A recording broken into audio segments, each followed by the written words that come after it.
म्हणजे आत्महत्या करण्यापेक्षा तर हा पर्याय खूप चांगला आहे की तुझं आयुष्य जे आहे का 4 भिंतीमध्ये मर्यादित आहे किंवा तू काहीच करू शकत नाहीस, नाही का? तुला 1 रुपया कमवायची अक्कल नाही आहे. म्हणजे हे वर्ड होते माझ्यासाठी काय. तो इन्सिडेंट झाला माझ्या लाईफमध्ये की खूप सारे भांडणं झाले आमच्या घरामध्ये. मला म्हणजे मारलं पण होतं त्यांनी, की लगेच नाही का मुलगी गेली 4 दिवस माहेराला, कुजबूज चालू होते. पोरगी कसं आली नाही का इकडे. माझी 3 नंबरची बहीण आहे, तर तिने आत्महत्या केली होती नाही का, जाळून घेतले तिने. आणि सगळ्यांनी फक्त बघायची भूमिका घेतली नाही का, सगळे पाहुणे वगैरे. म्हणजे त्यांना काहीच नाही वाटलं नाही का, आत्ता आठवण काढताय सगळं होतंय नाही का, बट गेला ना जीव. मग ते बसमध्ये माझा डिसिजन चेंज झाला की आता काहीतरी तुला घ्यायचा निर्णय, तुला मरायचं नाहीये. आई म्हणत होती असं नको करू नाही का, असं करायचं असतं का. मी म्हटलं मी जिवंत राहते म्हणलं, मरणार तर नाहीये हे प्रॉमिस करते म्हणलं. काय किती पण अडचणी येऊ दे म्हणलं, मी मरणार नाही म्हणलं. काय म्हणजे आईने असं लिटरली असे फाटके ब्लाऊज घातलेत माझे शेतात जाताना वगैरे. आज आईकडे कपाटे भरलेत काय साड्यांनी. मी सगळ्यात भारी भारी साड्या तिला घेऊन जाते, पण तो दिवस नाही विसरू शकत आपण.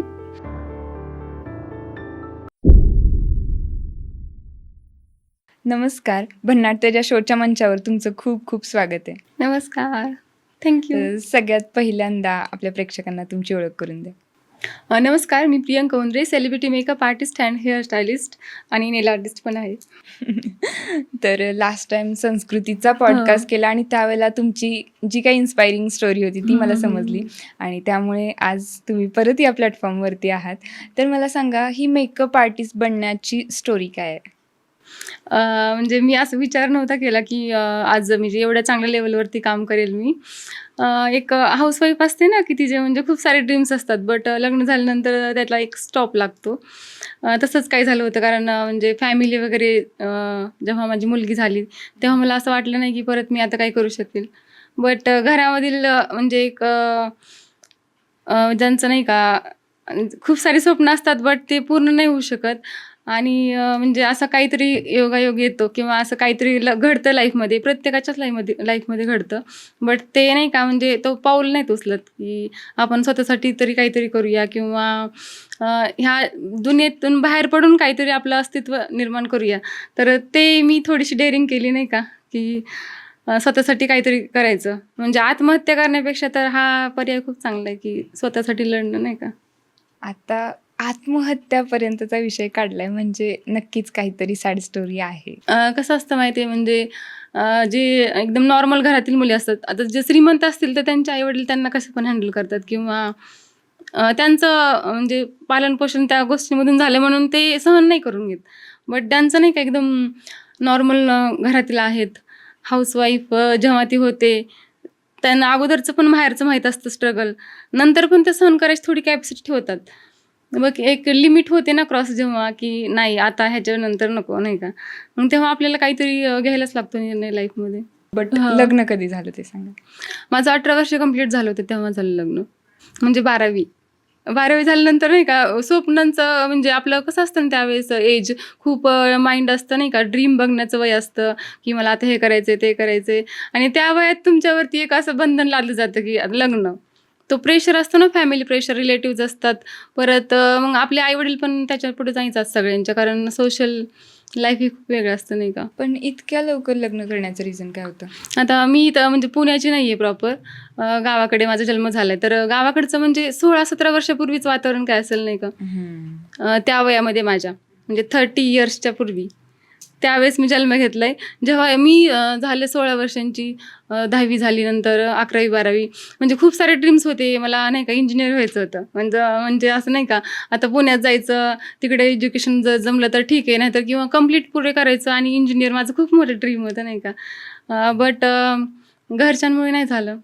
म्हणजे आई होती सपोर्टिव्ह, त्याच्यामुळे शिक्षण झालं जेवढं पण झालं, नंतर मी कंटिन्यू केलं. बट त्यावेळेस नाही का आईमुळे सगळ्या गोष्टी झाल्यात. म्हणजे खरंच एखाद्या म्हणजे बाळाला जर त्याची आई चांगली असेल ना, तर त्याचं लाईफ खरंच खूप चांगलं सुधरू शकतं. सो मग लग्नानंतर एज्युकेशन वगैरे कम्प्लीट केलं की काय केलं? लग्नानंतर मग नाही का म्हणजे लग्नच ह्या अटीवरती झाले की आमच्या मुलीला शिकायचं नाही का. की मी म्हटलं म्हणजे आता पर्यायच नसतील राहत काही काही, कारण आम्ही 4घी बहिणी आहेत नाही का. तर 4घीमध्ये मी सगळ्यात मोठी होते आणि सगळ्यांचं प्रेशर आता बघा 4 बहिणी असतील तर सगळ्यांचं कसं असतं बाहेरच्या लोकांचं, आता मुली एवढ्या आहेत तुम्हाला आणि गरीब परिस्थिती होती नाही का. तर ह्यांचं लग्न पटकन लावायचं लगेच नाही का, हाच विचार असतो गावाकडे. तर मग सगळ्यांचाच प्रेशर होता. मग मी काय म्हटलं आता लग्न तर करायचं आहे, मग आपण नाही का असंच बघूया कोणतरी की ते आपल्याला सपोर्ट पण करेल चांगलं पुढे. की त्यांच्यासमोर अशी अट मांडली की लग्न तर करायला तयार आहे, बट एज्युकेशन वगैरे पुढे चालू ठेवत असाल तर. 12वी झाली, मग पुढे एज्युकेशन वगैरे? झालं माझं, ओके. BSc आणि कंप्लीट झालं. देन मग परत BSc करून म्हणजे मेकअप ते आर्टिस्ट चालूच होतं, बट एज्युकेशन फक्त नावापुरतं चालू होतं नाही का. त्याच्यामध्ये पुढं मला काय करायचं ते कळतच नव्हतं, ओके. कारण ना लग्न होऊन काहीतरी 3च महिने झाले आणि त्यावेळेस नाही का म्हणजे मला एवढी मॅच्युरिटीच नव्हती नाही का, की पुढं मला काय करायचं किंवा काय नाही. बट ते प्लॅन तर नव्हता की बेबी वगैरेचा, म्हणजे पुढचा एज्युकेशनचाच प्लॅन होता. बट त्या पिरियडमध्येच मी फॅशन डिझायनिंगचा कोर्स पण लावला होता, की लगेच काहीतरी करूया, म्हणजे आपल्या माइंडमध्ये काही असेल ना चालू तर मग आपण कामात वगैरे बिझी राहतो. तर पण नाही का राहिलं मला ते बाळ राहिलं नाही का. मग चेक वगैरे केलं तर म्हणजे होतं प्रेग्नन्सी. मग नंतर सगळ्यांचं नाही का आता राहिले तर राहू द्या. आम्ही आहोत सगळे सांभाळायला, तुझं कर तू नाही का. म्हणजे तो जो आहे ना 5-6 वर्षांचा पिरियड, की जोपर्यंत ती काहीतरी 5 वर्षांची झाली असेल संस्कृती. मग त्यावेळेस मी फॅशन डिझायनिंगचं कंप्लीट वगैरे केलं होतं सगळं. घरी घेत होते मी क्लायंट्स वगैरे नाही का ह्याचे. बट मला नाही त्याच्यामध्ये एवढं सॅटिस्फॅक्शनच वाटत नव्हतं नाही का, की मला म्हणजे पहिल्यापासून आवड कशी होती माहिती आहे, 11वी-12वीला असताना मी फोटोशूट खूप करायचे नाही का. काही पण कार्यक्रम असू दे कॉलेजमध्ये लगेच साडी वगैरे घालायची किंवा कोणाची पण साडी, माझ्याकडे नव्हती आईच्या एवढ्या भारी साड्या. म्हणजे बघ ना ते दिवस, की त्यावेळेस नाही का म्हणजे आईकडे बरोबर. 1 ते 2-3 साड्या असतील भारी, बाकी सगळ्या नॉर्मल नाही का. आज आईकडे कपाटे भरलेत काय साड्यांनी. मी सगळ्यात भारी भारी साड्या तिला घेऊन जाते, पण तो दिवस नाही विसरू शकत आपण. पण कुठेतरी ते दिवस बघितल्यामुळेच आज आपण या स्टेजला पोहोचलो असं म्हणू शकतो. नाहीतर सगळं जर का मिळालं असतं तर हो. आजच्या दिवसाची किंमत नसती. आई म्हणते ना त्यावेळेस म्हणजे आईने असं लिटरली असे फाटके ब्लाऊज घातलेत माहिती शेतात जाताना वगैरे. तर आत्ता म्हणजे मी सगळ्यात जी भारी असेल साडी आईला घेऊन जाते. कारण ते लक्षात येत दिवस आणि आम्हाला चांगले कपडे आणायची, पण ती तशी राहायची नाही का. खूप कामं केले शेतात, ऊस तोडायचं, विहीर असते ना फोडायची, सगळी कामं केलीत नाही का. आज तुमचा हे सक्सेस बघून आईला काय वाटतंय? तिला खूप अभिमान होतो माहिती आहे. म्हणजे तिला असं फुगिरी सांगायची सवय नाहीये, बट ती सांगत नाही कोणाला. लोकच येऊन तिला सांगतात तुमची मुलगी किती मोठी झाली आता नाही का किंवा असं. तर मग तिला खूप भारी वाटतं. पण तिला पण माहिती आहे सगळं स्ट्रगल नाही का, की काय सहन करावं लागलं हिला नाही का, असंच नाही झालेलं. तर मग माझे नाही का असं तर खूप दिवस गेले फॅशन डिझायनिंगचंच करण्यामध्ये. घरी क्लायंट यायचे, मी खूप ब्लाऊज वगैरे शिवत होते सगळं. बट मला म्हणजे असं वाटलं ना, की बाहेरच्या दुनियामध्ये आपण कसं येऊ नाही का. म्हणजे मेकअपमध्ये खूप इंटरेस्ट होता मला. बट आता मेकअपचे कोर्ससाठी मी इन्क्वायरी पण खूप ठिकाणी केली. फीस पण जास्त होती. फीसचं झालं. परत घरी येऊन नाही का विचारलं, तर आता हे करतीये ना चांगलं तू फॅशन डिझायनिंगचं, तिला बघत तेच कर ना, कशाला बाहेर. म्हणजे मेन आपल्या मराठवाड्यामध्ये सपोर्ट करायचं म्हणलं की नको आहे बायकांना नाही का. आणि घरातून बाहेर पडून काहीतरी करायला नको. त्यांना काय वाटतं घरातच तू कर, तुझी दुनिया हे 4 दिवारमध्येच आहे, तिथेच तू. म्हणजे सगळ्यांचीच मेंटॅलिटी अशी आहे, बरोबर. सासूबाई वगैरे सगळ्यांचीच नाही का, की कशाला म्हणजे आमचं देशमुख घराणं नाही का. तर त्या मुली बाहेर नाही जाऊन काम करत, ते बरोबर वाटतं का आपल्या मुलींनी बाहेर जाऊन काम करायचं. त्या मुलींनी फक्त घरामध्ये सगळ्यांचं कामं करायची, सगळ्यांचा अन्याय सहन करायचं. हे आजकाल खूप चाललंय अगं हे मोठ्या घरांमध्ये पण नाही का. बरोबर. बट असं नाही का मुली आत्महत्या करतात डायरेक्ट. त्या असं म्हणजे आपल्या आईवडिलांची इज्जत जाईल किंवा सासू-सासऱ्यांची जाईल म्हणून ते शांत बसतात नाही का घरामध्ये सहन करत. आताच खूप सारे प्रकरण पण आपण ऐकलेत नाही का टीव्हीवरती वगैरे. पण त्या वैष्णवी हगवणे मुलींनी वगैरे. मुलींनी निर्णय घ्यायला पाहिजे लाईफचा. एकच आयुष्य भेटले ना. संधीचं सोनं करता आलं पाहिजे ना माणसाला. 30 लोक असतात नावं ठेवणारे, तेच नंतर आपल्यासाठी असे टाळे वाजतात नाही का. आणि आज ते आणि अनुभवत असाल. आणि ते मी उदाहरण आहे. कारण मला इतकं नावं ठेवलंय ना मला माहिती. तेच लोक आज खूप चांगलं झालं, बाई तुझ्याकडे क्लास लावायचे पोरीला नाही का. म्हणजे मी फक्त बघायची भूमिका घेतली, ठीक आहे हेच आहेत. कारण मी खूप इन्स्पिरेशन व्हिडिओ बघायचे नाही का, खूप जणांचे बघितले होते त्यावेळेस. आणि म्हटलं एक दिवस आहे नाही का, मी चेंज करणार सगळं नाही का. तर असं करून मी खूप साऱ्या गोष्टी चेंज केल्यात लाईफमध्ये. सो मग मेकअप परत तोच क्वेश्चन Makeup येतो आपला, artist. मेकअप हां, आर्टिस्ट तर पर्यंत आम्ही कसं? पहिलं भोसरीला राहत होतो ना, त्यावेळेस माझा सलोनचा कोर्स झाला होता काय. मी नंतर कसं तरी घरी कन्व्हिन्स केलं, की मला सलोन तरी टाकू द्या काय, म्हणजे शिकू द्या. मग मी सलोनचा कोर्स लावला. एका ठिकाणी खूप चांगलं होतं. मग तिथे कोर्स केला. मग आम्ही इकडे थेऊरला जागा वगैरे घेतली होती नाही का. तर इकडचा फ्लॅट वगैरे विकून टाकला आम्ही. थेऊरला आलो राहायला, घर वगैरे बांधलं. मग घरामध्ये एक छोटं सलून टाकलं मी. मग घरामध्ये नाही का चालू होता माझा बिझनेस वगैरे. घरातच करायचे मी सगळे क्लायंट्स ते. सगळं हँडल करून फॅमिली वगैरे सगळंच. मग सासूबाई होत्या माझ्या नाही का. तर आपल्या गावाकडच्या लोकांना कसं असतं माहिती का, उगीच खोड्या काढायची खूप सवय असते. आता जर नवरा बायको खूप चांगले राहत असतील मे बी, तर म्हणजे उगीच त्यांच्यामध्ये काहीतरी कुठे नणंद काय म्हटली, हे काय म्हटली, म्हणजे बघा आपल्या मुलीचं चांगलं नसेल तिकडे, तर मग ही पण सुखात नाही राहिली पाहिजे, अशी मेंटॅलिटी त्यावेळेस होती नाही का. तर ते उगीच म्हणजे असं काहीतरी काढणार कारण, एखादं काम राहिलं तर हा मला हे काम सांगते किंवा काय, मग असं करून ते त्यांना खूप भरवायच्या. आणि ह्यांचं पण नाही का डोकं जरा त्यांनी वापरायला पाहिजे ना थोडंसं, की बाबा ही पण काम करते किंवा हिच्याकडे सारखे क्लायंट्स असतात, तर थोड्याफार गोष्टी मॅनेज करायला पाहिजेत आपण घरामध्ये नाही का. तर त्यांनी पण नाही समजून घेतलं. मग एकदा खूप सारे भांडण झाले आमच्या घरामध्ये, खूपच जास्त नाही का. पहिलं तर चालूच होते, बट त्या दिवशी एक्स्ट्रीम लेवल म्हणजे माझं सगळं सगळं नाही का, की एक मुलीचं अस्तित्व असतं ना, की आपला इगो कसा हर्ट होतो ना, ते म्हणजे एवढं हर्ट झालं ना मला, की म्हणजे आपण त्या गोष्टी सगळ्यासमोर सांगू पण नाही शकत नाही का. आता सगळं व्यवस्थित असल्यामुळे नाही का एवढं एक्स्ट्रीम लेवलला मी नाही सांगू शकत. बट ती भांडणं खूपच होती, मोठ्या प्रमाणात झालेली. आणि मग माझ्या भावाला वगैरे बोलवून घेतलं होतं. म्हणजे भावासमोर पण माझी इज्जत एवढी घालवली नाही का. म्हणजे त्याला पण असं वाटलं असेल ना, की सारखं सारखंच काय आहे हे. बट तू ऐक ना, एकदा एखादी मुलगी जर लग्न करून आपल्या घरी आली आहे, तर आपण आपली पण असायला पाहिजे ना जिम्मेदारी. बरोबर. तिची नाही का इज्जत व्यवस्थित ठेवण्याची, तिच्याशी बोलायचं कसं नाही का, किंवा तिचा पण तेवढाच हक्क असला पाहिजे त्या घरावरती. पण तसं नाही का, म्हणजे कधी पण भांडणं होतात आजकालच्या जगामध्ये. तर मुलींना लगेच दाखवून दिली जाते त्यांची जागा. तुला नीट राहायचं असेल तर राहा, नाहीतर मग तू जाऊ शकतेस नाही का, किंवा डिवोर्स घे, मला गरज नाही तुझी. म्हणजे हे शब्द बघ, तू आता जर एखाद्या फील्डमध्ये काम करते, तू पैसे कमवत असतील नाही का, स्वतःच्या गरजा सगळ्या पूर्ण करतीये तू, किंवा फक्त हाऊसवाईफ म्हणजे हाऊसवाईफ म्हणून नाही राहिलेली तू, तर तू ऐकून घेणार आहेस का आज. मेन हाऊसवाईफ आहे म्हणूनच हम्म. मेन ती आली स्वतःचं घर सोडून आणि तुमच्यासाठीच आली आहे ना, तर ते नाहीच झालं पाहिजे कोणासोबतच. मग ते नाही का, म्हणजे त्यांची मेंटॅलिटी काय माझ्या सासूबाईंची तेव्हा, की म्हणजे आम्ही सहन केलेत त्या गोष्टी नाही का. आम्ही शेतामध्ये कामं केलेत, त्यांचं फोर्स मला शेतामध्ये पण काम कर, बट मी कधीच नाही केलं आईवडिलांच्याकडे, तर इकडे तर करायचा प्रश्नच येत नाही. म्हणून मी चॉईस केले फील्ड नाही का, फॅशन डिझायनिंग वगैरे, की मला नको तिकडे काम करायला लागणार. आणि खूप मोठ्या घरच्या सुना असतात अगं, आम्ही राहतो ना त्या ठिकाणी प्रॉपर गाव आलीत, बट शेतामध्ये जातात काम करायला नाही का. बट त्यांची माझी बरोबर थोडी आहे ना. प्रत्येकाची मग चॉईस ह्याच आहे. अशा थोड्या थोड्या गोष्टी नाही का, तर मग त्याच्यावरून भांडण नाही का, मग हे बरोबर नाहीये ना. आणि मला उगीच नाही कुठल्या पण भांडणं काढून आवडत नाही मला बोलायला, आणि मी कधीच कुठल्या बायकांमध्ये जात नाही बोलायला.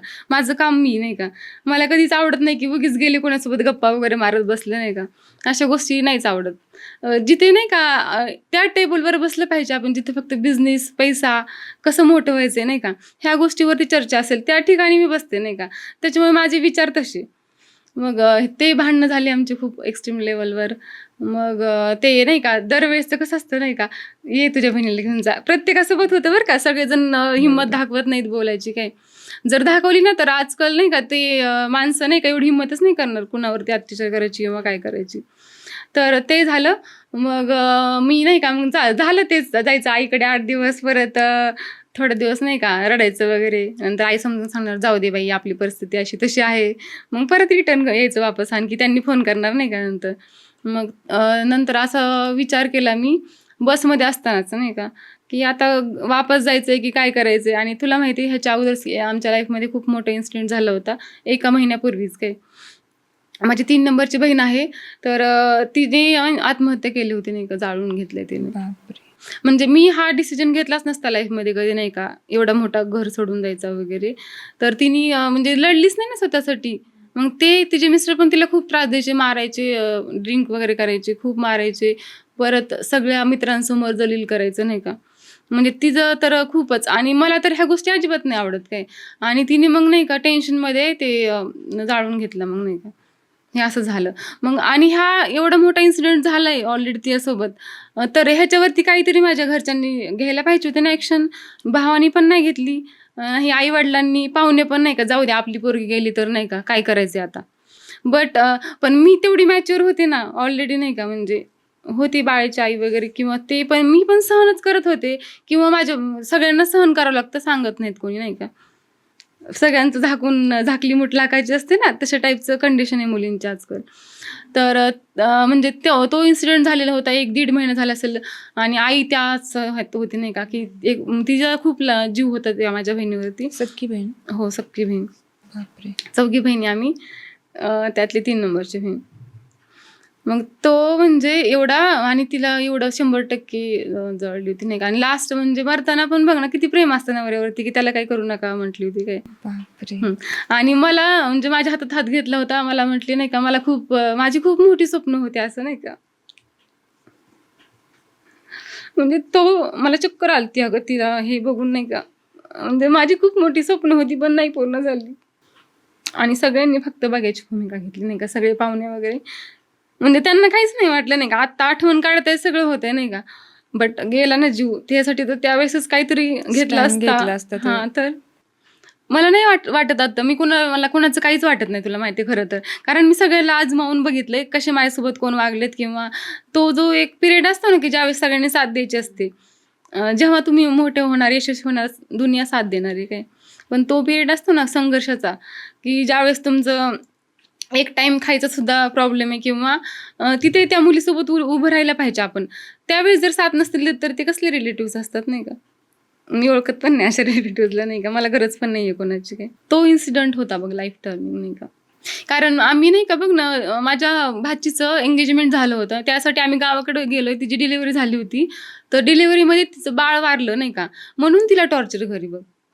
बापरे. आणि एक आई बघ ना, तिचं डिलिव्हरी झालंय, 1 महिना झाला असेल मे बी. तर त्या कोणती सिच्युएशन असेल, तिचं बाळ वारले नाही का, तर ती त्याच मेंटल ह्याच्यामध्ये असणार, की माझं बाळ वारले, आणि सगळं दोष तिच्यावरती, की तू अपशकुनी आहेस, आमच्यासाठी चांगली नाही आहेस नाही का. तू तरी कशाला जिवंत राहिलीस, त्या बाळासोबत तू पण मरायचं होतं ना. म्हणजे तिच्यासोबत ह्या सगळ्या गोष्टी झाल्यात, आणि ती सहन करते, सांगत नव्हती. मला सांगायची थोडंफार नाही का. म्हणजे मी तिला विचारलं ना, सगळं ठीक आहे का गं आता.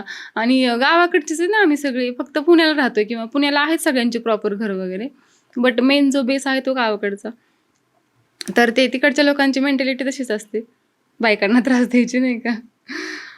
आणि मग तिने मला सांगितलं होतं, मला दाजी असं सारखं बोलतायत. बट मी म्हटलं एकदा सगळ्यांसमोर घेऊन समजून सांगायचं का, तर नाही, नको जाऊ दे नाही का, म्हणजे इज्जत नको जाऊ दे, मी समजून सांगते असं. गेला जीव. 2-3 दिवसामध्ये येणार होते पुण्याला, सगळं पॅकिंग वगैरे झालं होतं, आणि मग भांडण झाली. मग तिने मग घेतला नाही का, सांगत नव्हती कोणाला काहीच, असं मनात ठेवायची सगळ्या गोष्टी. मेन प्रेशर हाच येतो ना, आई-वडिलांची इज्जत, दुसरं काय आहे. पण इज्जत कोणत्या गोष्टींवरती आपण इज्जत डिफाईन करतो? अगं मेन तुला माहिती आहे, की आजकाल मुली सहन का करतायत? एकतर आई-वडील, मेन आई-वडिलांसाठीच करतोय आपण सगळं, की लगेच नाही का, मुलगी गेली 4 दिवस माहेराला, कुजबूज चालू होते, पोरगी कसं आली नाही का इकडे. मग मुलींना पण नाही राहू वाटत तिथे नाही का. म्हणजे असं मेन त्यांचं कोणतं घर मेन त्यांचं आहे नाही का, की ज्याच्या हक्काने सांगू शकतात, हे माझं घर आहे, मी इथं काही पण करू शकते. म्हणजे राहणीमानावरून पण मला खूप जज केले अगोदर माहिती आहे आमच्याच घरच्यांनी. जे माझ्या दीर असतील, जाऊबाई असतील, त्या सगळ्यांचं बोलणं खाल्लं नाही का. म्हणजे सगळ्यांना म्हणजे माझं असं दिसतं ना, की यार हिची लाईफ किती भारी आहे नाही का, हिच्या लाईफमध्ये हिला काहीच कमी नाही आहे. बट प्रत्येक गोष्ट नाही का, ती स्ट्रगल करूनच भेटली आहे मला. प्रत्येक गोष्टीसाठी स्ट्रगल आहे माहिती, पहिल्यापासून, लग्नाच्या अगोदरपासूनच नाही का. म्हणजे खूपच वाईट दिवस काढले. पण आज हक्काने सांगू शकता की येस, ही लाईफ मी घडवली आहे. हां ना. नाही, कोणाचाच हक्क नाही आहे माझ्या ह्या लाईफवरती, कारण मी स्वतः घडवलंय मला नाही का. की एक साधी भोळी मुलगी असते ना, की तिला दुनियादारी म्हणजे काही माहित नव्हतं. की बाहेरची दुनिया पण खूप स्वार्थी लोक आहेत. सगळ्यांना म्हणजे बघ, तुझं मन चांगलं आहे ना, तर तुला दुनिया कशी दिसते, खूप चांगले आहेत लोक. मग आपण म्हणतो ना नंतर काही वाईट झालं, की यार मी सगळ्यांसोबत एवढं चांगलं राहते, मग माझ्यासोबत असं का. बट म्हणजे तशी विचार करणारी मुलगी आज एवढी स्ट्रॉंग आहे ना, की तिला लगेच समजतं समोरची व्यक्ती तिला कुठल्या इंटेन्शनने बोलते नाही का. म्हणजे किती एक्सपिरियन्स घेतला असेल लोकांचा मग नाही का, किंवा किती लोकांनी वापर करून घेतला असेल, पैसा असो किंवा काय. मला कोणी पण आज पण मदतीसाठी फोन होते, तिला विचार माझ्यासोबत आली, मी लगेच तयार होते माहिती. कोणी म्हटलं ना माझ्या फ्रेंडने मला 20,000 पाहिजेत, विचार नाही करत मी आज की काही काम असेल. बट एक दिवस मी अशीच एक्झाम घेतली सगळ्यांची नाही का, मला गरज पण नव्हती आम्हाला, आणि स्वामी आहेत सोबत काय. स्वामींसमोर एकच मागणं असतं की मला कधीच नाही का कोणासमोर हात अशी पसरायची वेळ येऊ देऊ नको. तुझ्यासमोर मी ना भीक मागेल, तुझ्यासमोर नाक असं घासेल, पण लोकांसमोर नाही का, फक्त देवासमोर. तर आपण आता रिअल वरती येऊ की मी मेकअप आर्टिस्ट कसे झाले. तर ते माझं बहिणीचं झालं सगळं मॅटर वगैरे. मग ते आम्ही तिचं नाही का ते अंतिम विधी सगळं करून मग रिटर्न आलो होतो. आणि मग 10-15 दिवस झाले असतील. मग माझी सासूबाईंना मी येताना घेऊन आले होते, कारण मला नाही का खूप कामाचं लोड पडायचं ना. म्हणजे काम घरामध्ये बघ, सलूनचं पण चालू होतं, स्टिचिंगचं पण चालू आहे, मुलांना पण बघायचं. मग सगळंच होत नव्हतं मॅनेज. तर त्या घरात थोडं लक्ष देतील म्हणून आणलं होतं. बट त्यांचं घरात लक्ष कमी बाहेरच्या दुसऱ्या गोष्टींवरती. म्हणजे बाहेर आता बायकांमध्ये पण गेलं ना की गप्पा लगेच, तुमची सूनबाई अशी करते, तुम्हाला चालतंय का हे, असं होतंय का तसं होतंय. त्यांना पहिलं काही चालत नव्हतं माझं नाही का. म्हणजे कशावरून पण हेच होतं, एलिंगन्स माझ्यावरती लावायची प्रत्येक गोष्टीवरती. आणि ह्यांचं पण काम असतं ना समजून घ्यायचं. पण ते पण मग आईचं नाही का, मे बी त्यांना पण असं वाटतं असेल की माझ्या पण आईने खूप स्ट्रगल केले, तर मग नाही का तिला पण नको दुखवायचं वगैरे. आणि मग तो इन्सिडेंट झाला माझ्या लाईफमध्ये की खूप सारे भांडणं झाले आमच्या घरामध्ये. मला म्हणजे मारलं पण होतं त्यांनी. मला सांगायला पण काय वाटत नाही यार, मी सहन केले. तर सांगायला त्यांना आता ऐकताना हे वाटलं पाहिजे यार, म्हणजे तरी पण माझ्यासोबत आहे. जे असतात ना खानदानी लोक नाही का, ते सोडून जातात, दुसरं लग्न वगैरे करतात काय, किंवा स्वतःचं लाईफ जगायला शिकतात.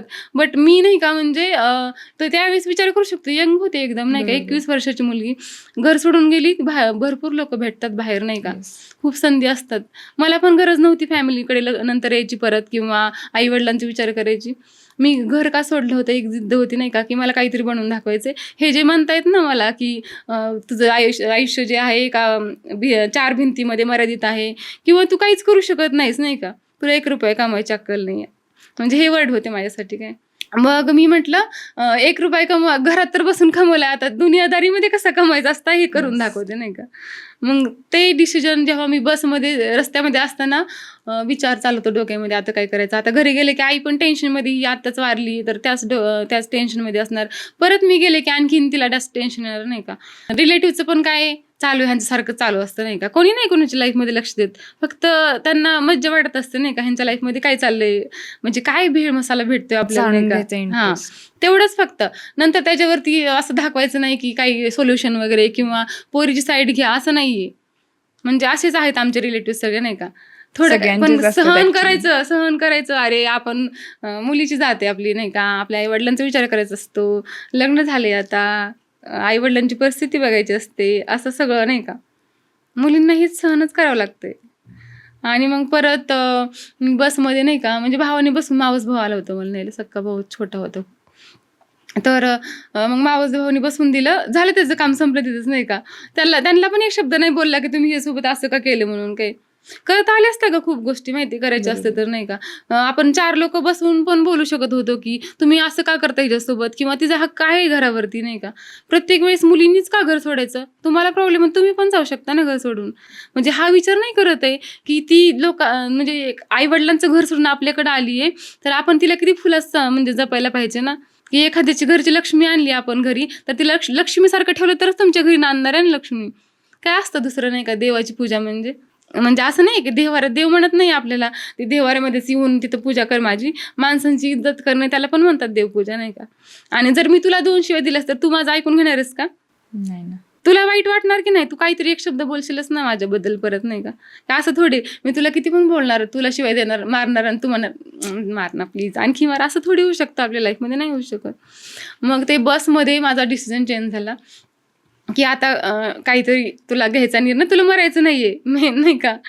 म्हटलं किंवा असं पण असू शकतं यार की देवालाच माझं हे बघवत नाहीये, तू ह्याच्यासाठी नाही बनलेली नाही का, तुला खूप मोठं व्हायचंय, किंवा मला देवाला खूप मोठं करायचं असेल. मग चला म्हणलं, इज्जत वगैरे गेली खड्ड्यामध्ये. आईला घेतला फोन, आईला फोन केला. ते एक मधला स्टॉप असतो ना आपण जेव्हा गावाकडे जातो, तिथे उतरलो होतो आम्ही जेवण करण्यासाठी, मी एकटीच होते. मग मी फोन केला आईला, म्हटलं आई मी आता येत नाही गावाकडे, मी इथूनच परत जाणार आहे. तर आता मला माहित नाही मी काय करणार ते पण मी आहे ना तुझी इज्जत म्हणजे खराब होऊ देणार नाही, एवढे एक शब्द बोलले तर नाही का. दुसरं काही नसतं, आई वडिलांना त्यांची इज्जत असते ना, की पोरगी पळून जाईल कोणासोबत, किंवा काही अफेअर करील किंवा काही. तर मी असं काही करणार नाही म्हटलं, जे पण करेल स्वतःचं अस्तित्व नाही का निर्माण करेल नवीन असं. मग त्या दिवशी मी म्हटलं आता सुरुवात तर आपण पुण्यापासूनच करायला पाहिजे, इथंच राहिलं ना. तर थेऊरचं म्हणजे ते वातावरण जरा वेगळं नाही का, आपल्या गावाकडल्यासारखंच. भोसरीचं वातावरण एकदम होतं असं की चांगलं होतं जरा नाही का, म्हणजे वेगवेगळे लोक होते किंवा जरा मॉडर्न टाईपमध्ये.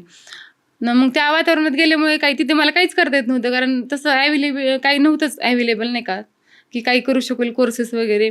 मग मी म्हटलं आता जायचं आईकडे 10 दिवस राहण्यापेक्षा किंवा रडत पडत बसण्यापेक्षा टाईम वेस्टच नाही करायचं मला लाईफमध्ये आता नाही का. जे असेल ते असेल नाही का, करायचं किंवा मरायचं असं झालं नाही का. तर मग मी येताना नाही का पुण्याची बस होती, त्या बसमध्ये बसले. तर ती नाही का कात्रजची बस होती. कात्रजचा लास्ट स्टॉप होता बालाजीनगरचा. आणि बसमध्ये बसली. आईला फोन केला, स्विच ऑफ डायरेक्ट फोन तिथेच. नंतर फोनच मी चालू केला नाही का.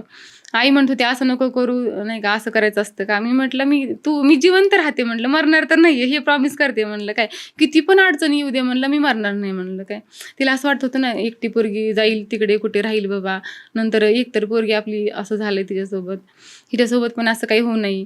मग तिला तेवढं सांगितलं मी स्विच ऑफ, म्हणजे तिचं ऐकूनच नाही घेतलं, कारण तिने आणखी इमोशनल बोलली असती काही तर माझं मन आणखी नाही का म्हणजे थोडंसं, म्हणजे त्यावेळेस विचार नाही केला, संस्कृती कोणाचाच विचारच नाही केला. म्हणजे बघ ना, मला घरातून बाहेर काढताना विचार केले का कुणी माझा, की ही असं पण होऊ शकतं ना, मी टेन्शनमध्ये मग मी आत्महत्या करून घेतली असती, झालं असते की नाही. मग त्यावेळेस काय म्हटलं असते, म्हणजे मी ऐकून सहन करून नाही घेते मी पहिल्यापासून, माझा स्वभाव आहे नाही का, मला नाही आवडत सहन करून घ्यायला, काही कोणाचंच नाही घेत मी सहन करून काय. तर मग त्यांनी मलाच म्हटलं असतं ना, ही पोरगीच आगाऊ होती नाही का, हीच म्हणजे ही अशी करत होती म्हणून तिच्यासोबत असं झालं असेल, आहे की नाही. मी म्हणजे काहीतरी असतं ना दुनियाचं बोलायला. आता बघ, एखादी मुलगी जर मोठी होत असेल तर बाहेरच्यांना बघवतं का, नाही बघत. मग ते आपल्यावरतीच म्हणणं, नाही हीच अशी होती नाही का, म्हणून बरं झालं ही मेली नाही का, असं होतं. गेलेल्याचा जीव जाते, बाकीच्यांना फरक नाही पडत. हां, तर ते मग मी पण ह्या गोष्टीवर म्हणजे मला पण असं विचार आला होता बरं का. म्हणजे नको म्हटलं, जगायचंच नको, आपण एवढं करतो तरी त्याची किंमतच नाही कोणाला. म्हणजे भरपूर वेळेस आला होता. बट तिने जेव्हा मेली तिचं स्वतः डोळ्यांनी बघितलं ना मी, ते सगळं भाजलेली दवाखान्यामध्ये एवढी रडत होती. मग नाही म्हटलं मरायचं, कशाला मरायचं म्हणलं. आणि आईचा त्रास बघितला ना, म्हणजे माणूस मरतो तो जातो निघून, बाकीच्यांना किती त्रास होतो त्यांच्यामुळे नाही का. म्हणजे माझ्या आई वडिलांना किती त्रास झाला होता, किती रडत होती आई, असं डिप्रेशनमध्ये गेली होती अगं माहिती. तिला जे काही पण खात होती, काही पण करताना तिला तिची आठवण यायची काय. मग म्हटलं जर आपण काय केलं तर तिच्या लाईफमध्ये किती मोठा धक्का आहे, तिने जगायचं का नाही म्हटलं. मग अशा लेकरांना जन्म देऊनच काय उपयोग आहे नाही का. म्हणजे मला असं वाटलं त्यापेक्षा मग चला आपण काहीतरी करूया. मग ती कात्रजची बस होती, त्याच्यामध्ये आले बसून. माहीत नव्हतं आता मी कुठं जाणार आहे. नवीन सुरुवात म्हणतो ना आपण, नवीन दिवस नवीन सुरुवात. तर ती नवीन सुरुवात होती माझ्या लाईफमध्ये. लाईफ टर्निंग जो असतो ना मुवमेंट लाईफचा, तो होता. कात्रज एरियामुळे मी घडले म्हणायचं नाही का. तर मग आम्ही त्या बसमध्ये आले, तर 2-3 मुली होत्या हॉस्टेलमध्ये राहणाऱ्या. तर त्यांची अशी चर्चा चालू होती नाही का, गावाकडून आल्या होत्या ना त्या, काहीतरी म्हणजे रस्त्यामध्येच माहीत नाही मला कुठल्या स्टॉपवरती बसले होते, बट त्यांची चर्चा चालू होती. 4 जणी होत्या बसलेल्या पुढे, आणि मी आपल्या असं सहजच बसले होते. मलाच माहीत नव्हतं आता मी काय करणार आहे पुढे नाही का. तर म्हणजे आता जायचं, आता हॉस्टेलमध्ये जाऊया, असं करू तसं करू नाही का. म्हणजे मला समजलं आता ह्या हॉस्टेलमध्ये राहत आहेत. तर मी त्यांना विचारलं म्हणजे क्वेश्चन, की तुम्ही कुठे राहताय का म्हटलं. त्या म्हणल्या कात्रजला नाही का, भारती विद्यापीठ, तिथे राहत होते हॉस्टेलमध्ये. तर मी म्हटलं अगं मला एक कोर्स करायचा आहे म्हणलं. आता मी त्यांना सलूनचं सांगून टाकलं, मेकअपचं नाही बोलले. तर तिथे काही राहायची सोय वगैरे आहे का गं म्हटलं, मी गावाकडून आली म्हटलं, काही मला माहीतच नाही आगितलं काही म्हटलं काय. तर म्हणलं हा भरपूर असतात PG वगैरे, खूप रूम पण भेटतील. मग ते माझ्या त्यांच्याशी कॉन्टॅक्ट झाला. आणि मेन म्हणजे बसमध्ये मला एक छोटा फोटो भेटला तर स्वामींचं काय. तर मी असं म्हणत होते ना, कोणी सोबत नाहीये पण तो असतो सोबत नाही का. मग ते फोटो भेटला ना स्वामींचा, मला माहीत पण नव्हते स्वामी समर्थ आहेत नाही का. ते म्हणजे जो असतो ना मठामध्ये फोटो बघ, तो वाला होता. छोटाच होता एकदम, डायरीचा फाटलेला असा मे बी होता. आणि तो थोडा कट पण झालेला होता असा. बट मी उचललंच होतं असं आणि बघत बसले होते. म्हणले ही कुठले देव आहेत म्हणलं, नवीनच माहीत नव्हते ना. तर मी बघितलं आणि ते ना माझ्या नाही का त्या पर्सच्या त्याच्यात ठेवून दिला मी लगेच. मी म्हटलं देवा तू म्हणजे जाऊ दे, सगळ्यांनी साथ सोडली, तुम्ही कुठले देव आहेत मला माहीत नाहीये, बट तुम्ही माझी साथ द्या म्हटलं नाही का. देवच वाटतायत म्हणलं बाकी सगळं बघून तर नाही का. मग नंतर आणि बघ ना, ते कात्रजला एक मंदिर होतं तिथेच नाही का, जिथे मी राहायला गेले ना मुलींसोबत, 1-2 रात्र राहिलं असेल. तर तिथे एक मंदिर होतं स्वामी समर्थांचं. मला नंतर माहीत झालं स्वामींचं मंदिर आहे ते नाही का. तर म्हणजे त्या दिवशी माझे स्वामी आले जीवनामध्ये. मग एकदा स्वामी ज्यांच्या लाईफमध्ये येतात ना, त्यांचा हात नाही सोडत ते, तुम्ही किती पण प्रयत्न करा त्यांना नाही का सोडण्याचा. म्हणजे त्या दिवशी माझं लाईफ चेंज झालं म्हणायचं काय. तर मग ते हॉस्टेलमध्ये राहिले मी. नंतर तिथल्या मुलींनी नाही का, म्हणजे माझं असं कॉन्टॅक्ट वाढत गेलं. मग एक हे का एक जण होते त्यांच्या घरी गरज होती एका मुलीची नाही का, त्यांची एकच मुलगी होती आणि त्या नर्स होत्या. तर त्यांच्या घरी नाही का असं लक्ष द्यायला कोणच नव्हतं. मग माझ्यासोबत जी होती ना राहणारी मुलगी, तर तिच्या रिलेटिव्हजमध्ये होती ती. तर ती म्हटली, "तू इथे राहू शकते का ह्यांच्या घरी नाही का? तुला रेंट वगैरे द्यायची गरज नाही लागणार म्हणजे पीजीला अरे वगैरे नाही का." बापरे! हां. म्हणजे बघ ना, म्हणजे माझ्याकडे पैसेच नव्हते मेन तर नाही का. मला आणि ते अननोन असं कसं काय फ्रीमध्ये हां. ठेवलं? तेच बघ ना. मग तिने नाही का मला 2 वेळेस घेऊन गेली होती. त्यांचं आणि माझं बोलणं झालं होतं ना असं. ओके. मी 3च दिवस पीजीमध्ये राहिली फक्त. त्यात ते तिला भेटायला आले होते. गावाकडून काहीतरी सामान दिलं होतं नाही का. तर त्यांनी मला बघितलं होतं म्हणजे मी एकदम नॉर्मल सिंपल अशी नाही का. तर ती मला त्यांच्या घरी घेऊन गेली होती असंच नॉर्मल. मग मी छान बोलले होते नाही का तिथे. आता स्वभाव लगेच कळतो माणसांचा. तर ते काय म्हटल्या, "मग तुला जर जमत असेल ना." त्यांना आम्ही बोललो ना परत जाऊन घरी त्यांच्या. तर ती काय म्हटली, "बाकीचं काही टेन्शन नाही मला, म्हणजे तुझं कुणासोबत काही नाहीये ना," असं. मेन त्या खूप गोष्टी असतात. कारण त्यांची मुलगी 10वी होती काय.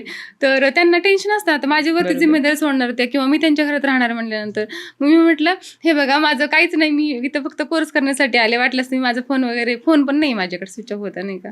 त्यांना म्हटलं, "मी फोन पण यूज नाही करत. मग काय असण्याची शक्यताच नाहीये," म्हटलं काय. मग ते बाकी स्टोरी काय सांगितली नव्हती? लग्न नाही झालेलं सांगितली वगैरे? मी. काहीच नाही सांगितली. मी मंगळसूत्रच नव्हते घातलंच अरे नाही मी बापरे! तिथं पीजीमध्ये गेले ना, म्हणलं ह्याच्यामुळे खूप त्रास झाला ह्याच्यामुळे नाही का. मेन हेच सगळं नाही का आडवं येतंय कुठे पण. मी म्हटलं लग्नाच्या आधीच खूप दिवे लावले असते म्हणलं, म्हणजे इतकं रिग्रेट होत होतं माहितीये. मग मी तेच काढलं अगोदर म्हणलं हे बंधन तोडायचं अगोदर नाही का. म्हणजे असतो प्रत्येक व्यक्तीचा नाही का हं. कुठल्या गोष्टींवरती. म्हणजे बघ ना एखादी गोष्ट तुझ्या लाईफमध्ये येत असेल आडवी कशाला पण मग तू तर करणारच ना ती. मग मी काढून ठेवलं म्हणलं हां माझं लग्नच नाही झालं म्हणलं काय. मग त्यांना पण असं वाटलं ना, की ठीक आहे बाबा मॅच्युअर मुलगी आहे नाही का, हिला म्हणजे हं. आहे तेवढं ज्ञान सगळ्या गोष्टींचं. माझ्या मुलीला ठेवू शकते मी. 2-3 दिवस मग मी सगळं काम वगैरे करायचे घरातले वगैरे. मग मी म्हटलं आता घरात तर बसून नाही राहायचं. कोर्स करण्यासाठी आलोय आपण दुसऱ्यांचं घर सांभाळायला नाही आलोय. काय काय मला एखादी कामवाली बनवून ठेवते का आता इथे काय? म्हणजे बघ ना, मी दुसऱ्यांच्या घरी काम पण केलंय. त्यांचं सगळं स्वयंपाक वगैरे, भांडे, कपडे-बिपडे सगळं करायचे मी. त्यांनी सांगितलं होतं की तुम्ही मनाने माझ्या करायचं. मनाने माझं घर सपोज माझ्या आईच्या इथं कष्ट करते मी. हां, बरोबर. मी कुणाच्या पण घरी गेले आणि मी त्यांचं घराला स्वतःचं घर मानते माहिती आहे. असं नाही घाण करत कोणाच्या घरी जाऊन. म्हणजे मला जेवढं होईल तेवढं मी करते. बघ मला म्हणजे एखाद्याच्या घरी आपल्याला सहारा भेटतो राहण्यासाठी. आजकाल कोण कोणावरती ट्रस्ट करतो एवढं नाही का. तर एक घर भेटलं होतं नाही का. आणि मेन म्हणजे माझं घरच तर मेन होता प्रॉब्लेम. आई-वडिलांचं घर सोडलं, इकडल्या घरी हो, माझ्या घराच्या बाहेर हो. आता इथं घर भेटले आपल्याला राहायला नाही का. पीजीमध्ये तर मला तिथलं वातावरण आवडलंच नव्हतं. त्या मुली वगैरे नव्हतं मला आवडलं नाही का. मग त्या दिवशी मी म्हटलं, की जरा जाऊन तर बघावं मार्केटमध्ये कोर्सेस कुठे-कुठे काय अवेलेबल आहेत ते. मग मी गेले बाहेर जरा सलोनचं नाही का आणखीन ॲडव्हान्स लेव्हलवरती काय करता येते का बघितलं. मग मला एकदम परफेक्ट येत होतं सगळं नाही का सलोनचं.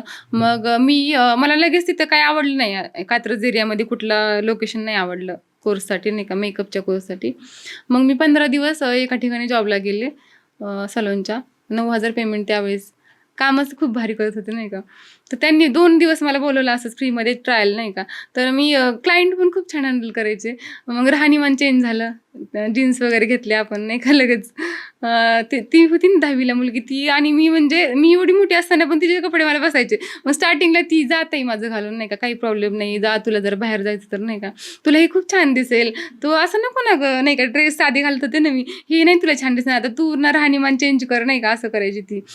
मग ती माझ्यासोबत येत पण होती बघायला सलून वगैरे इथे. मग एका ठिकाणी आम्हाला चांगला जॉब भेटला मला नाही का. मग तिथे मी 15-20 दिवस केला असेल.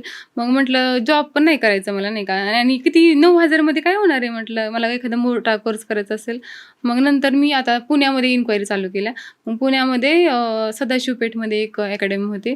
मग तिथे गेले मी जरा व्हिजिट करून आले. फीस सांगितले ₹1,00,000 मग आता काय करायचं? होते मला इन्स्टॉलमेंटमध्ये बट कुठे पण गेलं 1,00,000 फीस, 1,50,000 फीस नाही का. सिडेस्को इंटरनॅशनल करायचं असेल तर मेकअपमध्ये. मग मला तर तेच स्वप्न मोठे बघायची सवय आहे ना. साधं तर काहीच आवडत नाही आपल्याला नाही का. तर मग साधा कोर्स मी कुठेतरी केला असता ना एखाद्या छोट्याशा पार्लरमध्ये, पण नाही म्हटलं मोठंच करायचं काहीतरी, की सगळ्यांनी असं बघत बसले पाहिजे, "अरे हीच आहे का ती?" नाही का. तर मग मी नंतर तिथे गेले बट मला नाही का म्हणजे एवढं आवडलं नाही तिथे. फीस भरली होती मी ₹10,000 नाही का. बट ते कॅन्सल केलं.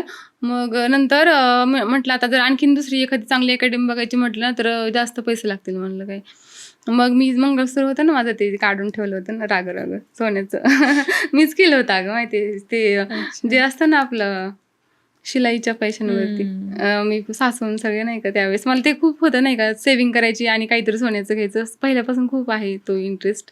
मग ते म्हणलं मी स्वतः बनवलंय मी मोडते जाऊ दे म्हणलं मला आता गरज आहे. मला कोणाला पैसे नव्हते मागायचे ना कारण मी कोणाशी कॉन्टॅक्टमध्येच नव्हते ना. मग ते मी मोडून टाकलं त्यावेळेस आणि मग ते पुण्यामध्ये एक चांगली अकॅडमी बघितली तिथे भरले पैसे ते. आणि मग नंतर ज्यावेळेस माझा भाऊ आहे ना दोन्ही भाऊ त्यांना एकदा म्हटलं फोन करून सांगावं घरी की आता मी क्लासेस वगैरे लावले तर आता मी ओके आहे की आता तरी माझा बेस झाला बसला नाही का की आता घरी वापस जायची गरज नाही किंवा त्यांना पण माहीत असायला पाहिजे ना. कारण तुला माहिती आहे तू विचार कर मी बसमध्ये डायरेक्ट सांगितलं आता मी येणार नाही वापस म्हणजे सगळ्यांची किती उडाली असेल बाहेर मागे नाही का की म्हणजे कुठे गेली असेल काही पण प्रश्न असतील ना पळून गेली आहे का किंवा कुणी तिच्यासोबत काही केलं असेल काही पण एलिगन्स लावले तिच्यासोबत बलात्कार झाले ते हे असतात ना ब्राह्मण त्यांच्याकडे बघितलं होतं माझं नाही का कुंडली त्यांनी काय सांगितलं तिच्यासोबत बलात्कार झाला म्हणे काय. आणि मग माझ्या आई तर खूप रडायच्या का माहिती की म्हणजे लेकराला आपण साथ द्यायला पाहिजे होती तिला म्हणायला पाहिजे होती येतो इकडे जा तुला कुठे जायचं तिकडे नाही का. आणि काय काय सांगितलं जणांनी की तिला फसवून तिच्यासोबत नाही का म्हणजे कुठेतरी घेऊन गेलेत तिकडे बाहेर काय म्हणतात ते बुधवारपेठ टाईप तशा तिथे पण जाऊन बघा तुम्ही पोलिसांना वगैरे म्हणजे माझ्यावरती एवढे इल्जाम त्या पिरियडमध्ये सगळ्यांनीच माझ्या घराच्या शेजारच्यांनी किंवा गावाकडचे लोक असतात ना त्यांनी पोरगीच खूप आगाव होती नाही का म्हणजे बघ आपल्याला काहीतरी लाईफमध्ये करायचं असेल तर ती मुलगी आगाव असते काय ती शांत नाहीत म्हणत तिला नाही का किंवा मग नसेल तरी पण म्हणायचं नाही का. मग ते मला खूप माझ्यावरती मग ह्यांनी माझ्या CDR फाईल काढल्या सगळ्या मी कोणाकोणाशी कॉन्टॅक्टमध्ये होते मी कोणाशी बोलतच नाही तर कुठून काय निघणार आहे नाही का म्हणजे कॉन्टॅक्टमध्ये आपण ना सगळे रिलेटिव्हजला कोणाला बोलत होती प्रत्येकांना कॉल करून नाही का की ही तुमच्याकडे आहे का असं. पण त्यावेळेस माझं एवढं कॉन्टॅक्टच नव्हतं मी हाऊसवाईफ होते ना घरातच जेवढा बिझनेस असेल किंवा शेजार पाजारचे एवढेच लोक किंवा माझ्या क्लासमध्ये होते ना पहिलेवाले तेवढेच लोक. मग CDR फाईलमध्ये काही नाही सापडलंय बाहेर सगळीकडे चौकशी गेलेत म्हणजे बाहेर तर तिचं काही अफेअर वगैरे नाही हे तर कळालं नाही का. म्हणजे मेन तर कॅरेक्टरच असतं जजमेंट दुसरं काही नाही करत. मुलींना जर डाऊन करायचं असेल तर मेन त्यांच्या कॅरेक्टरवरती जातात लोक काय. आजकालचा खूप मोठा हा स्कॅम चालू नाही का. एखाद्या व्यक्तीला जर तुम्हाला डाऊन करायचं असेल तर तुम्हाला ऐकत नसेल ना तर तिच्या कॅरेक्टरवर बोलायचं माणूस बरोबर खचतो. बरोबर आहे. मग हे झालं नंतर मी आईला फोन केला भाऊ पण होता जवळ तिला सांगितलं मी म्हणजे काय केलं माहिती तुला त्या कात्रज एरियामध्ये नाही फोन केला मी ना पुणे स्टेशनला गेले तिथे माझा फोन चालू केला आणि फोन चालू करून परत स्विच ऑफ केला म्हटलं माझ्या फोनवरून नाही करायचं फोन ते बसमधला ड्रायव्हर असतं ना PMT बसमधला त्यांच्या फोनवरून केलं मी. आणि तिला आईला सांगितलं आई मी कोर्स वगैरे लावले तर माझं सगळं ठीक आहे आता मी जेव्हा माझे कोर्स वगैरे सगळे पूर्ण होतील त्यावेळेसच घरी येणार काय. तर मग आई म्हटलं अगं असं नको करू तू म्हणली व्यवस्थित आहेस ना तुझ्यावरती किती इल्जाम लावले तू म्हणली काही काय नाही का की कोणासोबत पळून गेली गावात तर काही पण उठवले नाही का नंतर तुझ्यासोबत असं झालंय बलात्कार वगैरे हे पण बोललेत. म्हणलं असं काहीच नाही झालेलं मी खूप चांगली आहे म्हणलं तुला जर असं वाटत असेल ना तर म्हणजे माझ्या भावाला पाठव म्हणलं बघायला मी माझा फोन चालू करते म्हणलं आता नाही का तर पाठव म्हणलं नाही का. तर मग त्यांना सगळ्यांनी होतीच ना उत्सुकता बघायला नाही का. मग माझा चुलत भाऊ आणि सक्का भाऊ दोघंजण मग 3 दिवसांनीच परत मग बघायला आले नाही का मी कुठे राहते वगैरे. मग ते फ्लॅट वगैरे बघितला माझी अकॅडमी बघितली पूर्ण मग विश्वास बसलाय त्यांना नाही का की हा सगळं ठीक आहे ओके नाही का. मग त्यांचं काय होतं की तरी पण अगं आमची इज्जत गेली गावाकडे काय सगळ्या लोकांमध्ये तोंड दाखवायला जागा ठेवली नाही तू मला असं माझ्यावरती इल्जाम म्हणजे सगळ्यांचेच काय पाहुणे वगैरे सगळेच काय म्हणजे पोरीने तोंड दाखवायला जागा नाही ठेवली. म्हणजे एखादी मुलगी आहे ना आत्महत्या हा पर्याय सोडून जर काहीतरी स्ट्रगल निवडते किंवा लाईफमध्ये मोठं व्हायचं निवडते मग तिच्यावरती हे इल्जाम असतात नाही का की आमची इज्जत घालवती. म्हणजे जिथे खरंच आत्महत्या झाली त्या मुलीपेक्षा जी मुलगी गायब आहे त्या मुलीवरती जास्त फोकस समाजाचा. हा म्हणजे तिचं झालं ती मेली गेली ना संपलं की इथंच विषय नाही का. बट आता ती जिवंत आहे ना तिला कसं काय जगू द्यायचं आपण तिने पण मरायला पाहिजे ना हीच मेंटॅलिटी ना मेन तर लोकांची ती बदलतच नाही. मग माझ्या मिस्टरांना माहीत झालं आता नाही का त्यांना मग त्यांच्या येलेच झाल्या खूप साऱ्या गोष्टी की नाही आपण खूप चुकीचं वागलो त्यावेळेस नाही केलं सपोर्ट करायला पाहिजे होतं वगैरे. मग नंतर माझ्या भावाला कॉन्टॅक्ट केला आहे नाही का तिला सांग मला बोलायला वगैरे मी नाही का माझं चुकलं म्हणजे ये म्हणावं घरी मी लावतो तिला जिथं आहे कोर्स तिथं कंटिन्यू ठेवतो वगैरे. मग नंतर ते पण मला भेटायला आले होते परत काय त्यांनी पण बघितला फ्लॅट वगैरे कुठं राहते. अरे माणसांचं जातीचा भरोसा नाहीये जोपर्यंत त्यांना विश्वास बसत नाही ना आपण म्हणतो ना माझ्या नवऱ्याचं माझ्यावर खूप प्रेम आहे किंवा माझा नवरा माझ्यावर डोळे झाकून विश्वास ठेवतो असं काही नसतं. ते फक्त मनगढण कहाणी आहे नाही का. ज्यावेळेस ते स्वतः आलेत ना, ज्यावेळेस मी कुठे राहते फ्लॅट बघितलाय, नंतर माझी अकॅडमी बघितली आहे, त्यावेळेस त्यांना विश्वास बसलाय की CDR फाईलमध्ये तर काहीच नाही निघलं, म्हणजे आता ही कॅरेक्टर चांगलं आहे, म्हणजे आपण घरी घेऊन जाऊ शकतोय. म्हणजे काही माझं असतंच खरंच कोणासोबत अफेअर वगैरे, मग तर जाऊ दे ही फालतूच आहे म्हटले असते ना. म्हणजे मुलींचं किती आयुष्य अवघड आहे ना, की तेच जजमेंट करणारे सगळे आपल्या लाईफबद्दल नाही का, की जे पण आहे म्हणजे माणसांनी काही पण केलं तरी चालतंय, त्यांनी तिकडे 10 ठिकाणी तोंड मारून आलं तरी चालतंय, पण मुलगी कुणाला बोललेलं पण चालत नाही आजकाल नाही का. बरोबर आहे. तर हे मग त्यांनी बघितलं वगैरे सगळं, मग जाऊ दे माझी चूक झाली, चल तू घरी आपलं सगळ्यांचा विचार कर, लोक बघ किती नाव ठेवतात मागे मला, असं तसं नाही का. मग मला पण असं वाटलं नाही का, की जाऊ दे ठीक आहे, एक चान्स देऊया, आपण कोर्स तर करतोयच ना, आपल्याला जे करायचंय ते. मग मी परत आले, माझा कोर्स कंटिन्यू होता, बट आता प्रवास किती लांबचा होता. थेऊर फाटा ते डेक्कनला कोर्स लावला होता मी, आणि रोजचा प्रवास बसने, PMT बसचा प्रवास. म्हणजे आता खूप प्राऊड होतं की तो 2 तासाचा प्रवास मी बसमध्ये करायचे. आता माझी स्वतःची कार आहे माझ्याकडे नाही का. म्हणजे स्ट्रगल माणसाचं नाही का, कधी विचार पण नव्हते केले मी माझी गाडी वगैरे घेईल, म्हणजे स्वतःच्या ह्याच्यावरती. काय कशामुळे झालं हे सगळं, मी लढले ना स्वतःसाठी म्हणून झालं ना. बसले असते घरामध्ये सहन करत, किंवा ह्याचं त्याचं ऐकून हे असं म्हणते ते तसं म्हणते, तर आज काहीच गोष्टी घडल्या नसत्या ना. प्रियंका उंद्रे फक्त नॉर्मल हाऊसवाईफ म्हणून ओळखली गेली असते नाही का. आता त्या काळी तुम्ही मेकअपच्या क्लासेसची फी जेव्हा विचारत होता, लाखातून फी होती, त्यामुळे तुम्हाला ते करायला प्रॉब्लेम होत होता. मग आज तुमच्या अकॅडमीमध्ये काय फीस ठेवताय? बघ आता मी फीस तर 1 लाख रुपये पण ठेवू शकते ना, किंवा म्हणजे 80,000 पण ठेवू शकते, 1 लाख पण ठेवू शकते. बट मी कसं बघ ना, विचार का केला असेल कमी फीस ठेवायचा. माझी फीस खूप कमी आहे माहिती आहे. मी कधी माझं 50,000 फीस असते, बट कधी मी ऑफरमध्ये कोर्स काढते. कारण कशासाठी, की मी ती लाईफ जगली आहे, बरोबर. तो मला माहिती आहे नाही का. कोणाकोणाला काय वाटतं सीची फीस खूप कमी आहे, किंवा म्हणजे पैशासाठी करत असेल की जास्त ऍडमिशन्स व्हावे किंवा काय, पण तो उद्देश अजिबात नाही. स्वामींची शपथ नाही का, स्वामींची शपथ मी अशीच नाही वाहत. मला तुला माहिती आहे की खूप साऱ्या मुलींची स्वप्न अधुरी राहतात फीसमुळे, घरचे सपोर्ट नाही करत त्यांना काय, किंवा मग त्यांचं नाही का ते स्वप्न असतं ना, ते स्वप्नच राहून जातं. मग मला नाही का असं वाटतं कधी कधी नाही का, जर मी फीस कमी ठेवलं तर एक मुलगी काहीतरी शिकेल, तिच्या पायावरती उभी राहील, ती लाईफमध्ये काहीतरी करू शकेल, म्हणून माझी फीस मी कमी ठेवते. टॅलेंट तर सगळे आहे, म्हणजे माझ्यासोबत या बरोबरी करायला नाही का, पुण्यातल्या सगळ्या मेकअप आर्टिस्टला मी खरंच चॅलेंज करेल, कारण ना माझं सगळं प्रोफेशनली झालंय माहिती आहे. दिल्लीमध्ये 3-4 कोर्स झालेत माझे, इंटरनॅशनली झालेत, नंतर स्वित्झर्लंडला झालंय. त्यामध्ये एज्युकेशनमध्ये माझी अकॅडमी एकदम परफेक्ट आहे, मेकअपमध्ये पण, हेअरस्टायलिंगमध्ये पण, नेल आर्टमध्ये पण. म्हणजे टॉप लेवलला मला तरी चालेल, कारण मी ना सगळं शिकवते. असं नाही की फक्त मेकअपमध्ये खूप चांगल्या लेवलला आहे, दोन्हीमध्ये पण आहे. पण आता मार्केटचं परसेप्शनच हे झालं की या फी म्हणजे या क्लासची फीज एवढी आहे म्हटल्यानंतर तिथं किती जास्त क्वालिटी असेल, किंवा आता XYZ आहेत पण काही सोशल मीडियामुळे ट्रेंडिंगला आलेले मेकअप आर्टिस्ट वगैरे, सो तिथे मुली जात आहेत, तर ते 2 लाख 3 लाख फीज तिथे भरणं खरंच वर्थ आहे? बघ आता त्यांना जर म्हणजे त्यांचं आपल्याला माहित नाही त्यांचं आतमध्ये काय चालू आहे नाही का, बरोबर. बट त्यांना एज्युकेशन जर तसं लेवलचं भेटत असेल, किंवा एखाद्याची बघ जर असेल तरच जाणार आहे ना त्या लेवलपर्यंत, किंवा त्यांच्या अकॅडमीजमध्ये त्यांच्याकडे पैसे असतील तर जाऊ शकतात. काही काही कर्ज पण काढतात, अगं सोनं घाण ठेवतात माहिती. कारण अशा 2-3 मुली माझ्याकडे पण आल्या होत्या नाही का, की त्या अकॅडमी सोडून परत माझ्याकडे जॉईन झाल्या होत्या. तर त्यांनी असं म्हटलं ना, कर्ज वगैरे काढून आम्ही करतोय, रडतात अगं ऍडमिशन घ्यायला आले ना. आता जस्ट परवा दिवशीचीच गोष्ट आहे, माझ्याकडे एक जण आली होती संध्याकाळी ऍडमिशन घ्यायला, तर त्या रडल्या माझ्याकडे, की मला म्हणल्या नाही का, तर मी म्हणजे काहीतरी त्या चपात्या वगैरे लाटायला जातात, तर असं करून तुमची फीस भरणार आहे. फक्त 25,000 फीस आहे अगं माझी, तरी पण तेवढी पण भरायची लोकांची ही नसते. तर मग त्यावेळेस नाही का आपण किती चांगलं शिकवायला पाहिजे समोर विद्यार्थ्यांना. काय तिथे फक्त बिझनेस म्हणून नाही बघायला पाहिजे, की एखाद्या आई वडिलांचं स्वप्न आहे ते नाही का, ते आपल्याकडे एक म्हणजे क्रिएटर म्हणून बघतात, की ही माझ्या मुलांचं आयुष्य घडवणार आहे नाही का. तर त्या ठिकाणी तुमचं स्टँड असायला पाहिजे, की ही व्यक्ती घडलीच पाहिजे. पण बॅचमध्ये मुली पण आपण जास्त नाही घेत, 10च्या वर मुली घेत नाही मी जास्त. सो आता आपण जे बघतोय की सोशल मीडिया थ्रू इतकी ॲडव्हर्टायझिंग केली जाते, मुलींच्या मनामध्ये क्रेज निर्माण केली जाते, आणि मग 3-3, 4-4 लाख फीस घेतात, प्लस त्या अकॅडमीजमध्ये 100-100, 150-150 ॲडमिशन करून घेतले जात आहेत. तुम्हाला काय वाटतं की एवढे पैसे भरून त्या प्रत्येक मुलीला ते नॉलेज भेटत असेल? तुला काय वाटतं, भेटत असेल का? तेच म्हणायचं, कारण मेकअप आर्टिस्टचा कोर्स हाच खूप लिमिटेड असतो, 40 ते 45 दिवसाचा, आणि त्याच्यामध्ये मग 150 मुलांपर्यंत प्रत्येक दिवशी तो टीचर पोहोचू शकतो का? नाही पोहोचू शकत नाही का. कसं असतं माहिती आहे तुला, जर 100 मुलींची बॅच आहे सपोज, तर मी पर्सनली लक्ष देऊ शकते का प्रत्येकाकडे, किंवा त्या नाही. मुलीला तेवढा 100% भेटत असेल का? नाही नाही. भेटणार आहे.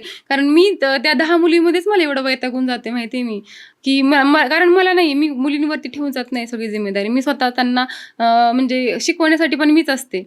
माझ्या हाताखाली 2-2 जणी सोबत असतात, बट नॉर्मली काही सांगण्यासाठी, की ठीक आहे जर जमतच नसेल तर नाही का, किंवा मी काही कामात बिझी असेल तर. पण मी प्रत्येक मुलीकडे तेवढं पर्सनली लक्ष देते, की प्रत्येकाजवळ जाऊन हे जमत नाही ना, हे असं कर, हे असं कर 10 वेळेस. नाही देऊ शकत आपण लक्ष, काय ते असतं. कारण हे बघ, तू जर माझ्याकडे कोर्स लावलाय, तू माझ्याविषयी चांगलं नाही बोलली तर तुला सर्टिफिकेट हवंय माझं काय, नंतर मग नाही का, जोपर्यंत एकदा सर्टिफिकेट भेटलं तर तू मला 10 शिवाय दे, नंतर मला काय घेणं देणं त्याच्याशी, नाही का. मग ते मेंटॅलिटी आहे नाही का. अजून एक मला खटकणारी गोष्ट हां. आणि ज्याच्यावरती बरेच रोस्ट पण बनलेले आहेत, पण वारंवार त्या गोष्टी दिसत आहेत आपल्याला, की मेकअप आर्टिस्ट म्हणजे सर्टिफाईड झाल्यानंतर सर्टिफिकेशन डेला तुम्ही पाया पडताय, पायामध्ये चप्पल असतात त्या टीचर्सच्या. प्लस आपण बऱ्याचदा ह्याही रील बघितल्यात, की अक्षरशः पाय धुतले जात आहेत. मग असं आहे का, की गुरुचे पाय धुवून ते पूजन करणं म्हणजेच आपण गुरुचा आदर करतोय? हे बघा, मी तर म्हणजे मी पण माझ्या गुरूंचा खूप आदर करते नाही का. पण लाईफमध्ये तुला माहिती आहे, गुरूंचा आदर केला तरच आपल्या लाईफमध्ये सक्सेस आहे, हे तर खूप महत्त्वाची गोष्ट आहे नाही का. आपल्याला सक्सेसफुल व्हायचं असेल तर जे पण आपले गुरु आहेत त्यांचा आदर केला पाहिजे. पण हे खूप जास्त एक्स्ट्रीम लेव्हल वाटते नाही का. मी कधीच आजपर्यंत मी पण खूप सलोनचे माझे 10-12 वर्षापासून बॅच घेते नाही का. त्यावेळेस इंस्टाग्राम पण नव्हतं, तुम्हाला माहिती आहे. तर मी असं कधीच नाही करून घेतलं. मुलींचं खूप इच्छा होते, मॅम आपण असं गुरुपौर्णिमा साजरी करूया, तसं करूया. बट मी नाही कधीच करून घेतलं, की माझं नाही का ते पाय धुवा किंवा हे करा. कारण मी देव नाहीये. देव आहे ना, तो वरचा करता करवता म्हणजे दुसरा आहे नाही का. तुम्ही त्यांचे पाय धुवून प्या, काही पण करा. आपलं काही काम आहे, आपल्याला एक संधी दिली देवाने तुम्हाला नाही का, कोणाला तरी बनवायची, घडवायची, तर त्या ठिकाणीच आपण त्या लेवलला ठीक आहे. बरोबर. पाया पडणं घ्यायला पाहिजे आशीर्वाद गुरुचा नाही का, ते ठीक आहे.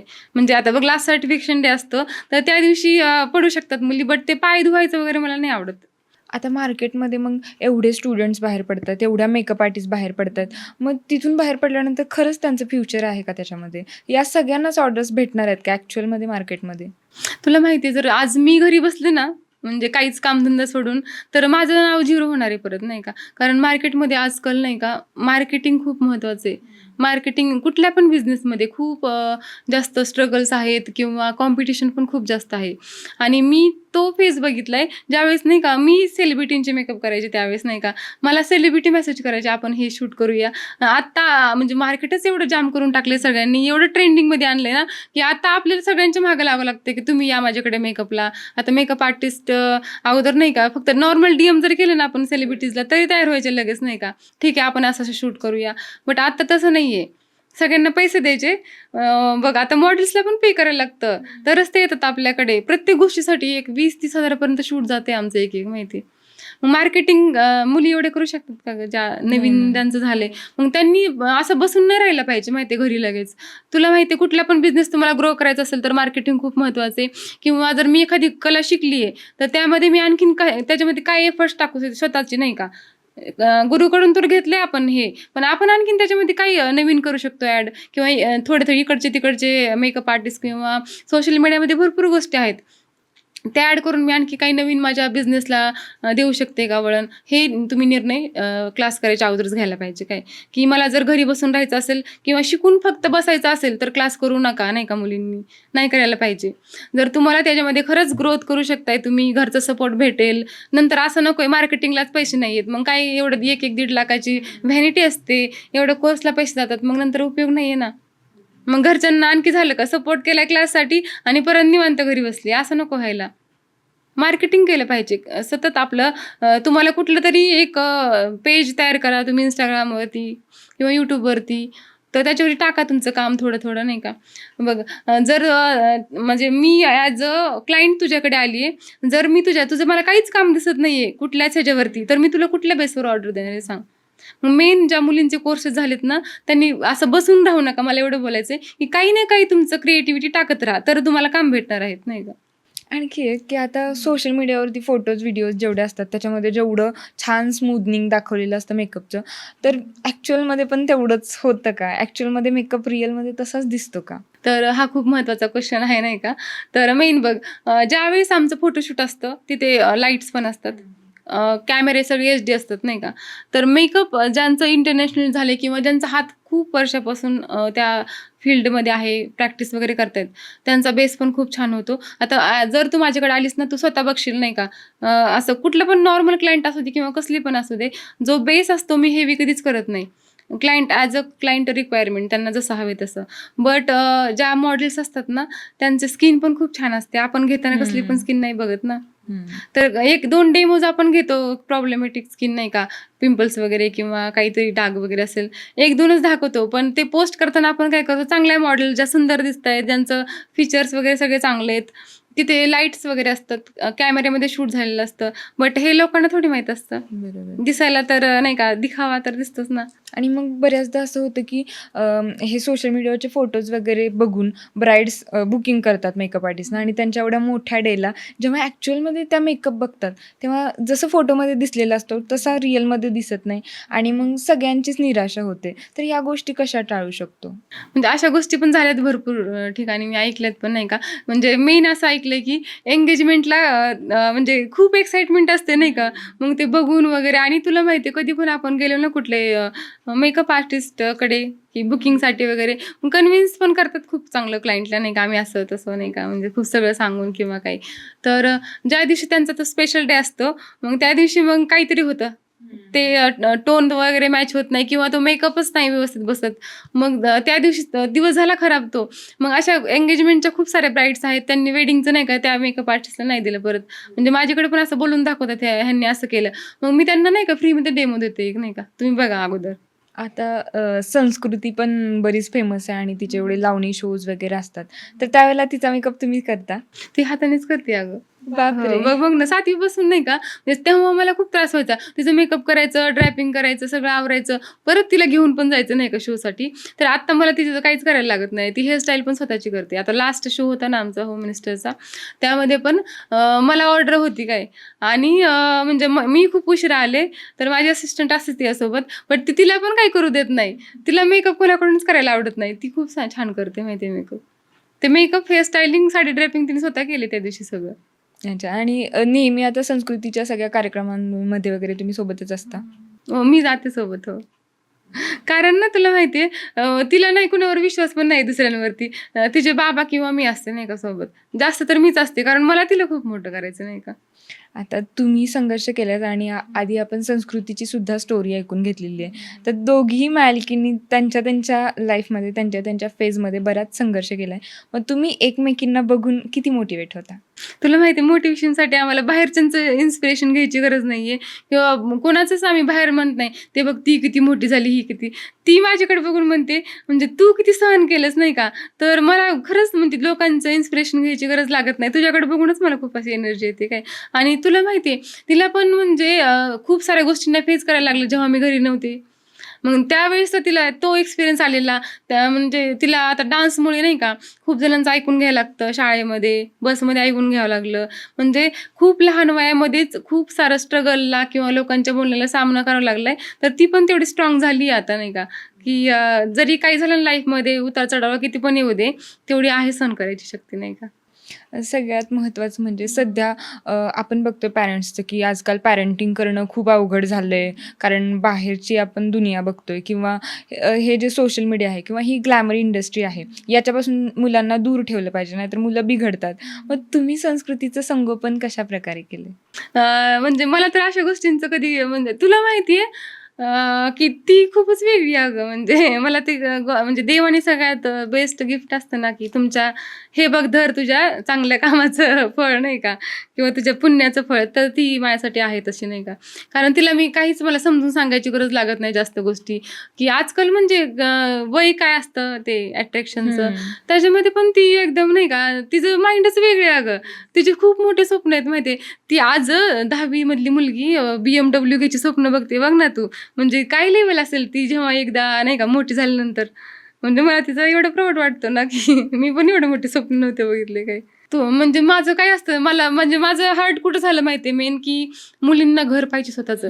तुम्ही हुंडा देऊ नका पोरीला, तुम्ही सोनं नाणं घेऊन देऊ नका, तुम्ही डायरेक्ट तिला एक फ्लॅट घेऊन द्या, नाही का, की लग्न झाल्यानंतर माझी पोरगी हक्काने तिथे जाऊन राहू शकेल. काय म्हणजे आई वडिलांनी काहीच करू नका.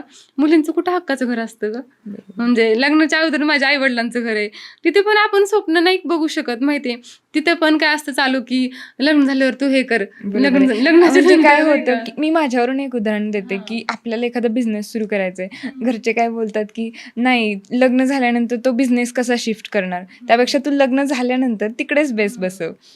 आणि परत तिकडे गेल्यानंतर मग तिकडून आपल्याला काय अपॉर्च्युनिटीज मिळणार आहेत, नाही मिळणार आहेत, मुलींना माहीत नसतं आणि त्या ह्याच्यात कुठेतरी स्वप्न दबून राहतात. पण तुम्ही मेकअप आर्टिस्ट झालात, मग त्यानंतर बऱ्याच लोकांचे मेकअप वगैरे ट्राय केले, तुम्ही सेलिब्रिटीजचे पण मेकअप केले.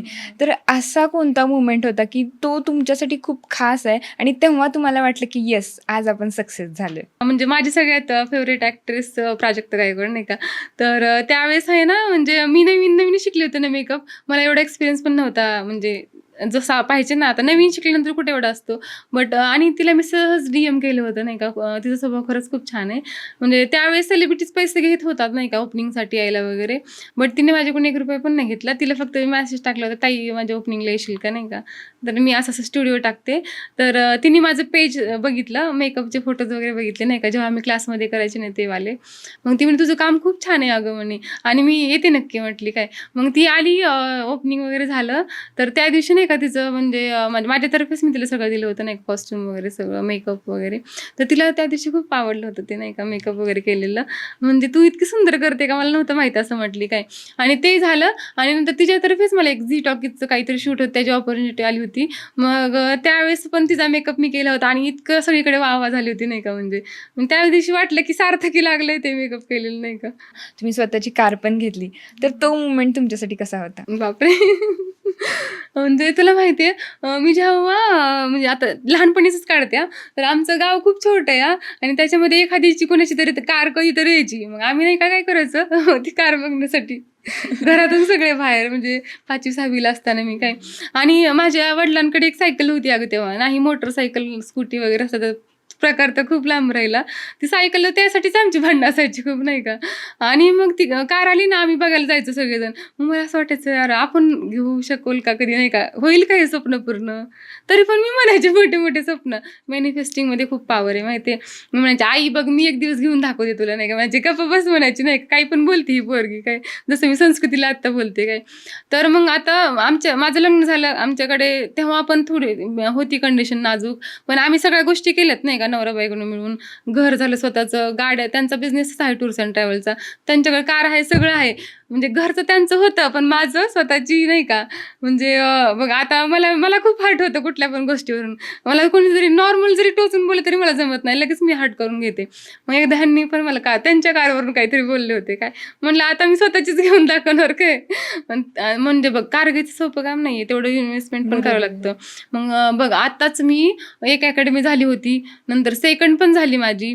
बट आता म्हटलं आता पैसा पण येतोय, नाव पण आहे 4 लोकांमध्ये, आणि तेवढंच तुम्ही स्टेबल पण पाहिजे हप्ते भरण्यासाठी किंवा सगळ्याच गोष्टींसाठी. मला 2 अकॅडमीज, परत माझ्या मुलींचं पेमेंट, नंतर कारचा पण हप्ता, मला सगळं म्हणजे नियोजन होत आहे का हे सगळं बघितलं आणि फायनली डिसिजन घेतला 2025ला क्लिअर, नाही का. माझं कारचं स्वप्न पूर्ण झालं. फॉर्च्युनर घ्यायची होती अगं, बट मला घेऊन दिली, नाही का. नको म्हटलं, नाही का, फॉर्च्युनरचं काय तुला ही म्हणजे क्रेटा घेतली मी, टॉप मॉडेल घेतलंय.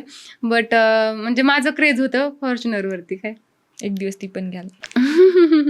संस्कृतीमध्ये जाऊ दे, एक तर घेतली नाही, कारण लागते मेकअप मध्ये सारखं ऑर्डरला जायला लागतं. परत संस्कृतीसाठी मेन तर ती यासाठी घेतली, कारण ना ज्यावेळेस आम्ही, नाही का, म्हणजे नॉर्मल कार असेल तर इम्प्रेशन थोडं कमी पडतं, नाही का. तर ज्यावेळेस तिची एंट्री वगैरे होते शोमध्ये जाताना, मग कारमधून उतरताना मेन, नाही का, ते व्हिडिओज वगैरे घेतात ना सगळेजण. मग त्यासाठी मी छान की सनरूफची गाडी घ्यायची, ती सारखी म्हणायची मम्मी सनरूफची गाडी पाहिजे, नाही का. मग खास करून मी तिच्यासाठी कार घेतली. सो आता आपण एक क्विक रॅपिड फायर घेऊयात. मेकअप म्हणजे तुमच्यासाठी काय आहे? सर्वच आगामी मी घडली त्याच्यामुळे काय. संघर्ष की यश? तुम्हाला सगळ्यात जास्त मोटिवेशन कशाने मिळाले? संघर्ष. असा कोणता सेलिब्रिटी आहे की ज्याचा मेकअप तुम्हाला करायचा आहे? एक दिवस माधुरी दीक्षितचा करायचंय. तुमची सर्वात मोठी ताकद? माझी मुलगी. सगळ्यात मोठा विकनेस? तीच आहे संस्कृती. मुलगी की बिझनेस? मुलगी. तुमची जर्नी एका शब्दात. Struggle to success. सो लाईफमध्ये आपल्याला बरीच चांगली वाईट माणसं भेटत जातातच, पण काही इन्सिडेंट्स असे येतात की ज्याने आपल्याला लोकांची रियालिटी कळते असं आपण म्हणतो. तर तुमच्या लाईफमध्ये अशी कामापुरती वापर करणारी लोक आलेली होती का? मी दुनियादारी बघितली, त्या लोकांचा मी फ्रेंड्स पण बनवून बघितले. बघ आता जर म्हणजे त्यांना जेव्हा गरज लागते पैशांची असू दे किंवा कुठल्या पण गोष्टीसाठी, त्यांच्यासाठी अवेलेबल होते प्रत्येक वेळेस, नाही का. मैत्री म्हणजे काय असतं, नाही का, की माझ्या मित्राला जेव्हा गरज आहे, पैशांचं असू दे, मानसिक असू दे, कुठली पण असू दे, तर त्याच्यासोबत मी उभा राहणार, कुठली पण कंडिशन असू दे. मग काय, तर माझा तो मैत्रीमध्ये खूप मोठा नियम आहे, नाही का. मी कामापुरतं कधीच मैत्री कोणाशी करत नाही किंवा कामापुरतं मी कोणाशी नातं जोडत नाही. माझा हा खूप मोठा म्हणजे लहानपणापासूनची सवय आहे मला, नाही का. तर लोक, नाही का, असे भेटले आणि मी खूप इमोशनल आहे, नाही का. मला लगेच कोणाचं असं ऐकलं नाही, कारण आपण स्ट्रगल जर केलं असेल लाईफमध्ये तर तुम्हाला समोरच्याचं दुःख नाही बघत काय. तर म्हणजे लोकांनी खूप फायदा घेतला गं प्रत्येक गोष्टीमध्येच, पैशाच्या बाबतीत असू दे किंवा म्हणजे खूप साऱ्या गोष्टींमध्ये. तरी असा एखादा इन्सिडेंट? जस्ट माझं एक फ्रेंड होतं, नाही का. म्हणजे मी बघ आता माझ्या सगळ्या घरच्यांना पण माहिती आहे, ती फ्रेंडशिप वगैरे सगळंच माहीत होतं. मग मी जर माझ्या मित्राला करतेय, त्याच्या कुठलं तरी मोठं ड्रीम होतं त्याचं खूप मोठं, नाही का. त्याच्यामध्ये मी 5-6 लाख रुपये दिले होते त्याला वन टाईम, नाही का. आणि माझ्या मिस्टरांना माहीत पण होती ती गोष्ट, पण मी दिली कारण माझ्या मित्राला आज गरज आहे किंवा त्याचं एक काहीतरी ड्रीम पूर्ण होते, तर माझ्यासाठी खूप मोठी गोष्ट आहे ती, नाही का. तर मी त्याच्या टायमिंगमध्ये दिलेत त्याला पैसे आणि 1 महिन्याच्या ह्याच्यावरती, नाही का, की घरी माहीत नाही आहे तर लवकरात लवकर परत दे. 1 महिना झाला, 2 महिने झाले, 3 महिने गेलेत, 4था महिना येतोय, मला माझी कार घ्यायची आहे, तरी पण मला तो रिटर्न देत नाही आहे. आणि म्हणजे असं नसायला पाहिजे ना, तुम्ही मैत्री एका ठिकाणी पाहिजे, व्यवहार एका ठिकाणी, नाही का. आणि ते पण जाऊ दे, त्याने मला रिटर्न केले परत पैसे. बट ज्यावेळेस मला खरंच खूप इमर्जन्सी होती, फक्त 50,000 रुपये लागायचे होते, नाही का.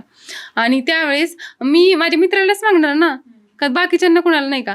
की मला असं वाटलं की जर मी त्याला दिलेत तर तो पण माझी मदत करणार, कारण मला त्याच्यावर डोळे झाकून विश्वास होता ना.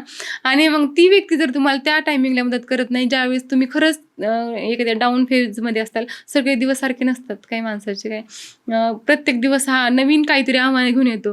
तर तसंच काहीतरी झालं होतं माझ्यासोबत आणि त्यावेळेस मला खरंच गरज होती 50,000 रुपयांची आणि त्याने मला नाही दिले, नाही का. आणि जो व्यक्ती कंटिन्यू पैशामध्ये असतो, नाही का, कंटिन्यू त्याच्याकडे पैसे चालू असतात किंवा सेलिब्रिटीजमध्ये असतो आणि त्याने त्यावेळेस माझी मदत नाही केली. आणि हे सगळं म्हणजे मला स्वामींनी काय माहिती तो दिवस माझ्यासोबत घडवून आणला होता, नाही का, की तू लोकांवर डोळे झाकून विश्वास ठेवू नको. किंवा म्हणजे लोक खूप सजेशन देतात भारी, माहिती आहे. गाडी विकून टाक, हे अकॅडमी विकून टाक, ती विकून टाक. म्हणजे मी हे पण बघितले लोकांचं, नाही का, म्हणजे जवळच्याच लोकांचा अनुभव घेतलाय. म्हणजे ते एखादी गोष्ट उभा करताना किती स्ट्रगल करावं लागते माणसाला, किती स्वप्न जोडलेले असतात प्रत्येक गोष्टीसाठी. त्या समोरच्या व्यक्तीला काय वाटत नाही, हे नाही होत तर ते विकून टाक, नाहीतर कार विकून टाक, नाही का. म्हणजे मला माझ्यावरती विश्वास आहे ना, मी किती पंख माझे, नाही का, पसरून उडवू शकते. मग देवालाच मागायचं आपण, नाही का, देव नाही कमी पडू देत. पुढील 5 वर्षात स्वतःला कुठे पाहता? मग आता अकॅडमीज तर, नाही का, वाढवणार नाहीये मी, बट मला आता माझ्यावरती तर मी ठेवणारच आहे कॉन्सन्ट्रेशन जास्त माझ्या मुलीवरती, नाही का, तिला मोठं करायचंय. कारण तुला माहितीये डान्स हे माझं पहिलं स्वप्न होतं, तर ते दिलं देवाने तिच्यामध्ये, नाही का. तर तिला जास्त सपोर्ट करणार आहे आणि कधी कधी, नाही का, माझ्या बिझनेसकडे पण माझं दुर्लक्ष होतं तिच्यामुळे. तुमची जर्नी खरंच खूप इन्स्पायरिंग आहे आणि प्रत्येक हाऊसवाईफसाठी किंवा मॅरिड वुमनसाठी तर आहेच आहे की ज्यांना घरून सपोर्ट वगैरे मिळत नाही. तर अशा हाऊसवाईफना किंवा अशा स्त्रियांना काय संदेश द्याल? तुम्हाला कोणी सपोर्ट नाही करणार आहे, म्हणणार नाही हे बघ घे ताट खा. तुम्हाला स्वतःचे निर्णय घेता आले पाहिजेत. जर खरंच अशी कंडिशन असेल की मग काही नवरे खूप चांगलं सांभाळतात बरं का, प्रत्येकालाच आपण दोष नाही देऊ शकत आहे काय.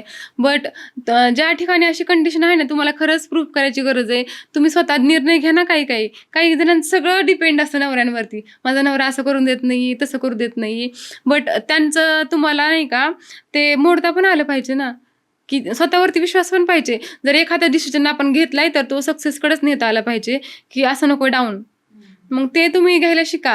सहन करू नका अन्याय, नाही का. अन्याय सहन करून काहीच होणार नाहीये किंवा हा जन्म परत भेटणार आहे का, संधी नाही आहे परत, नाही का. एकच संधी आहे, एकच लाईफ आहे आणि त्यात तुम्हाला जितके स्वप्न बघता येतील तेवढे बघा, जेवढे पूर्ण करता येतील तेवढे करा, नाही का.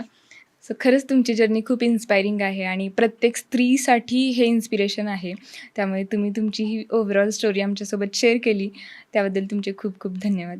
तर तुला माहिती आहे मला म्हणजे संस्कृतीसाठी पण खूप जणांनी विचारलं होतं पॉडकास्टसाठी आणि मला पण खूप जणांनी विचारलं होतं. बट मी लास्ट टाइम नाही का तुझ्यासोबत बघितलं Yes. संस्कृतीचं, तू किती छान म्हणजे मेन तू खूप छान बोलतेस आणि मला तुझ्यासोबत असं एकदम कम्फर्टेबल वाटलं नाही का, की मी माझं जर्नी ज्यासोबत शेअर करू शकते. तर माझी पण खूप इच्छा होती तुझ्यासोबत म्हणजे द्यायची पॉडकास्ट आणि मला आज खूप भारी वाटतं. तू मला आज बोलवलंस. जे माझे होते ना त्यावेळेचे स्ट्रगलचे क्षण मला अनुभवायला भेटले. म्हणजे आपण तो दिवस पण आठवायला पाहिजे. तर थँक सो मच नाही का, तुझ्यामुळे मला म्हणजे आणखीन एकदा माझं लाईफ रिटर्न त्या फेजमध्ये जायला भेटलं. तर थँक्यू. थँक्यू. तर आजचा पॉडकास्ट तुम्हाला कसा वाटला कमेंट नक्की करा आणि नेक्स्ट पॉडकास्ट तुम्हाला कुणाचा बघायला आवडेल तेही सांगा. प्लस आजचा पॉडकास्ट जर तुम्हाला थोडा जरी आवडला असेल तर तो आपल्या जवळच्या कुणासोबत तरी शेअर करा. प्लस आमच्या चॅनलला सुद्धा सबस्क्राईब करा जेणेकरून तुमच्यासोबत असेच इन्स्पायरिंग पॉडकास्ट आम्ही शेअर करू. धन्यवाद.